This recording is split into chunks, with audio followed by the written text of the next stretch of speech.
Nellore rural MLA Sridhar Reddy గారు సమీక్షా సమావేశంలో మాట్లాడుతూ ముందు కార్యకర్తల బాగోగులు చూడనని చెప్పి నాయకులకు సూచించారు. నెల్లూరు రూరల్ కార్యాలయంలో MLA Kotamreddy Sridhar Reddy Telugu Desam party cluster ఇన్ఛార్జీలతో సోమవారం సమావేశం నిర్వహించారు. ఈ సందర్భంగా ఆయన మాట్లాడుతూ క్లస్టర్ ఇన్ఛార్జీలందరూ సమన్వయంతో పనిచేయాలని సూచించారు.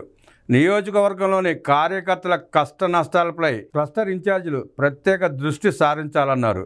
ఆయా డివిజన్లలో ఏ సమస్యలు ఉన్నా నా దృష్టికి తీసుకురావాలని కోరారు.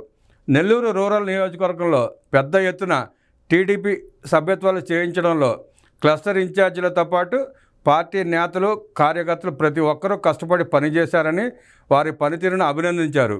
స్థానికంగా ఉన్న సమస్యలను తెలియజేసి పరిష్కారానికి కృషి చేయడం ద్వారా అభివృద్ధికి మరింత దోహదపడాలన్నారు. నగరంలో దోమల బెడద అధికంగా ఉందని, దీనిపై స్థానిక అధికారులతో సమీక్ష సమావేశంలో నిర్ణయం తీసుకున్న మేరకు అనంతరం దోమల నియంత్రణకు తీసుకోవాల్సిన చర్యల్లో క్లస్టర్ ఇన్ఛార్జీలు అధికారులతో కలిసి పనిచేయాలని సూచించారు. సమావేశంలో టీడీపీ నాయకులు కోటంరెడ్డి గిరిధర్ రెడ్డి తదితరులు పాల్గొన్నారు.